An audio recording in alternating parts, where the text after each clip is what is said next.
જીવની વાત કરવી છે. હું ભાજપ વાળાને કહેવા માંગુ છું, મિત્રો હમણાં બે ત્રણ ભાજપ વાળાઓ મને મળ્યા. મેં કીધું એલાઓ હવે થાંભલા અત્યારે કેમ ચાલુ કર્યા? તમે થાંભલા ચાલુ કર્યા, તમે સ્માર્ટ મીટર ચાલુ કર્યા.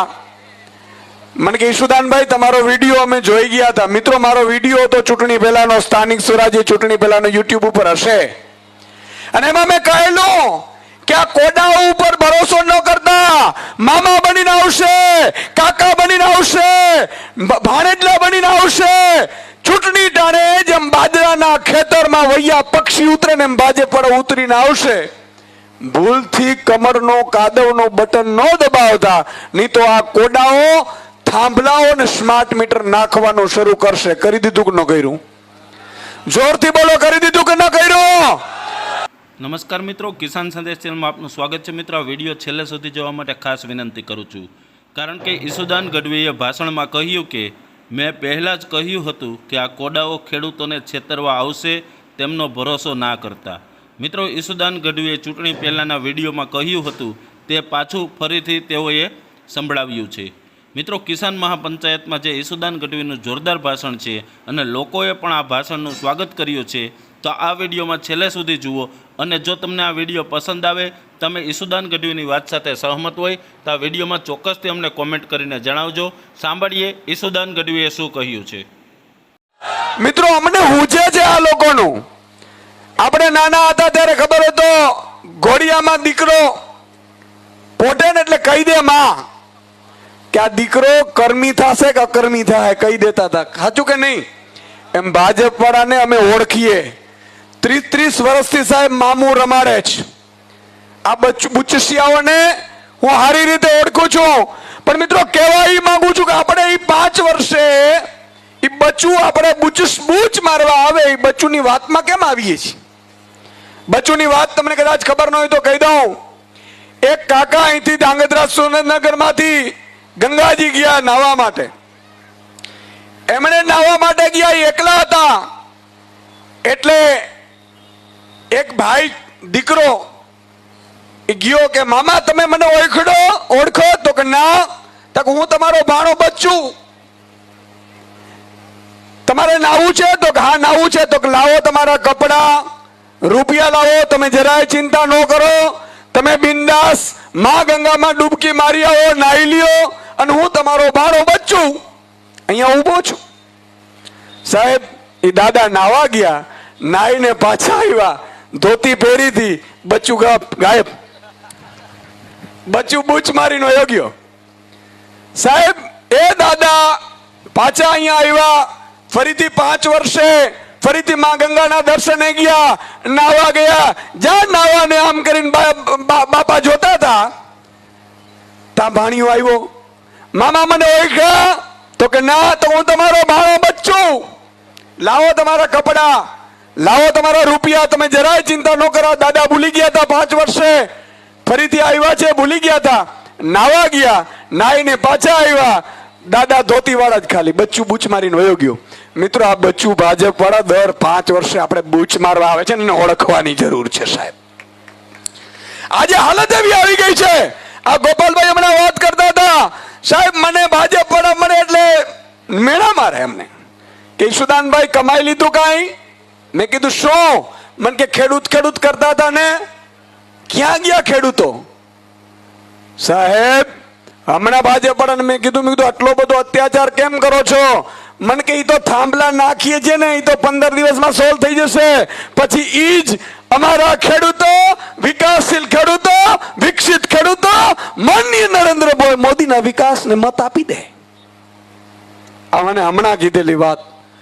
મેં કીધું કેમ અત્યારે કરું? મેં કીધું ભાજપ વાળાને ચેલેન્જ આપવા માંગુ છું કે તમારામાં તાકાત હોય, તમારામાં તાકાત હોય તો થાંભલાની જે કામગીરી તમે ચાલુ કરી છે એ ઓક્ટોબર 2027 ચાલુ કરો, જ્યારે ચૂંટણીના 2 મહિનાની વાર હોય. હું જોઉં છું કે તમે કઈ રીતે કામગીરી કરી શકો છો સાહેબ.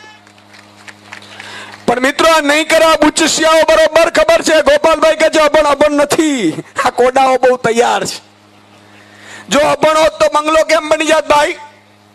ચપ્પલના સ્લીપર ચપ્પલ પહેરીને ભાજપના નેતાઓ 20 વર્ષ પહેલા ફરતા હતા કે નહોતા ફરતા? હાથ ઊંચો કરીને મને કયો, જો ફરતા આ ભણના દીકરાઓ પાસે આટલા રૂપિયા આવ્યા ક્યાં? અને ભાજપ એવો ગોડાઉન બનાવીને રાખ્યો છે કે મજબૂત નેતા હોય, લડતા હોય, મજબૂતાઈથી અવાજ ઉઠાવતા હોય, પણ ભાજપમાં ગોડાઉનમાં જાય એટલે બમ દવા છે એની પાસે. સાહેબ ચેતરભાઈ વસાવા એક મર્દનો ફાડ્યો છે કે મને કહી દીધું કે ભાજપના ગોડાઉનમાં નહીં આવું, તમારાથી થાય તે કરી લો સાહેબ. એને 7 વર્ષની સજા કરી. હમણાં જ ગોપાલભાઈએ વાત કરી કે દારૂના અડ્ડાઓ ચાલે છે, ડ્રગ્સ ચલાવે છે, ખાણ ખનીજ, ખાણો ખાઈ ગયા, કોઈ ઉપર કાંઈ નથી થયું.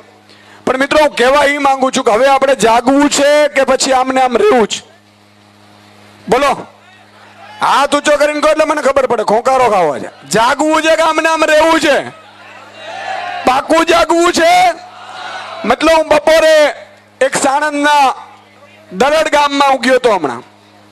માતાબેન દીકરીઓ ધોમ તડકામાં બેઠેલી, ભાજપ વાળા ત્યાંથી એના ખેતરોમાંથી 1 વીઘાના 2 કરોડ છે એવા 1000 વીઘામાં સાહેબ પાઇપલાઇન નાખે. શું કામ ખબર છે? કે કંપનીઓના જે કચરો અને ગંદુ પાણી નીકળે એ ખેડૂતના ખેતરમાંથી પાઇપલાઇન નાખીને કામ કરે છે.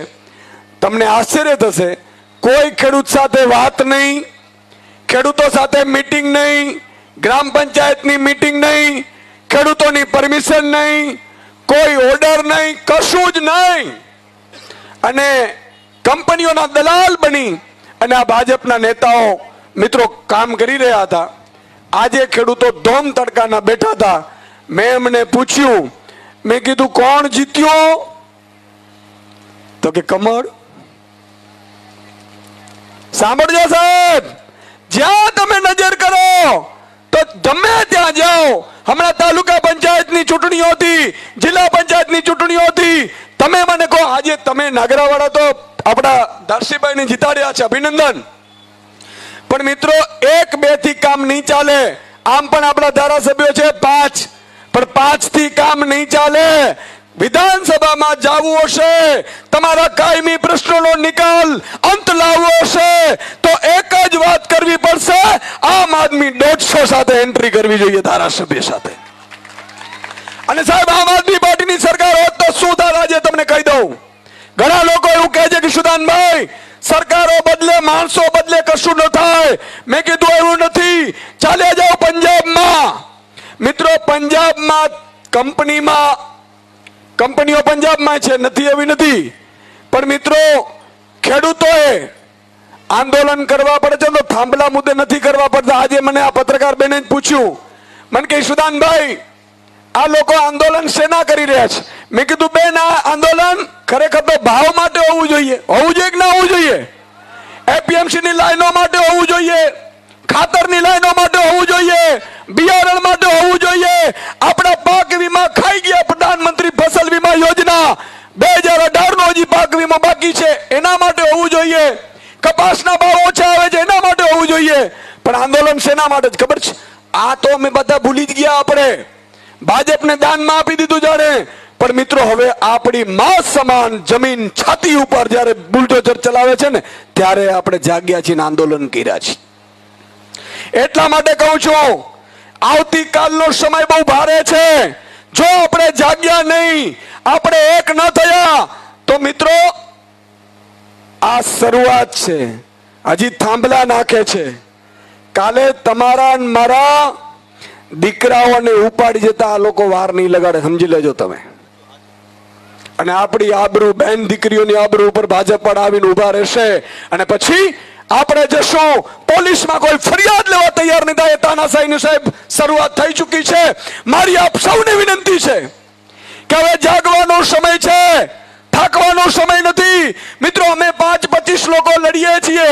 ઘણા લોકો ભાજપ વાળા છે, કાર્યકર્તાઓ તાળીઓ પાડે છે. એને પણ કહેવા માંગુ છું કે પીપર પાન કરંત હસત કુપરિયા મુજ વીતી તુજ વીતસે ધીરો ખંભા પલિયા. પીપરમાંથી પાન જ્યારે ખરતા હતા ત્યારે કુપરિયા હતા, એ હસતા હતા કે જો પડે છે, જો પડે છે, જો પડે છે. ત્યારે ઈ પાંદડા ખરતા ખરતા ઈ કુપરિયાને કહેતા હતા કે મુજ વીતી તુજ વીતસે ધીરો ખમ બાપલિયા. આજે ભાજપના કાર્યકર્તાઓ, ભાજપના નાના બુથ પેજ પ્રમુખો થાંભલા નાખે છે, એમાં બોલતા નથી. ચેતરભાઈ જેવાને જેલમાં નાખે છે, તાળીઓ પાડે છે. એને હું કહેવા માંગુ કે કાલે જ્યારે તું ભાજપના મોટા નેતાની સામે પડીશ ત્યારે તારી ઘરની આબરૂ ઉપર ઇજ્જત ઉપર હાથ મૂકશે ને તું કાંઈ નહીં કરી શકીશ ને તારી જ ફરિયાદ ભાજપ પણ લેવા નહીં દે. આ સ્થિતિ આવી જશે મિત્રો. એટલે આજે મિત્રો હું એક બીજો એલાન કરવા જઈ રહ્યો છું. આ લડાઈની શરૂઆત છે, અંત નથી.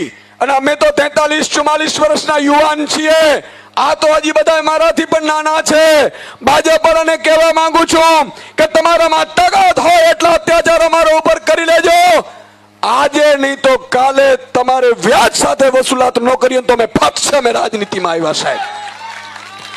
અમારી ક્યારે પરિવર્તન સંસારનો નિયમ છે. અને આજથી આ કચ્છથી થાંભલા નીકળ્યા છે એ અહીંયા અટકવાના નથી. હજી તમને જ્યાં ખેડૂતો દેખાય છે, બિન રાજકીય દેખાય છે ને, એ કાલે રાજકીય થઈ જવું પડશે. શું કામ? કે બિન રાજકીયમાં ગોપાલભાઈએ કીધું એમાં ક્યારેય કોઈ દિવસ જો એક બિન રાજકીય આંદોલન અને એક મતનો બહિષ્કાર, આ બે વાત હાવ શાસક પક્ષને ફાયદો કરાવવા માટેની છે. બરોબર કે નહીં? બરોબર કે નહીં? તો મિત્રો કહેવા એ માંગુ છું કે મને મેસેજ મળ્યા છે 100 હાઈ ટેન્શન લાઈન નાખવાની છે. 100 કંપનીઓ ભાજપ વાળાની મીટિંગો થઈ ચૂકી છે.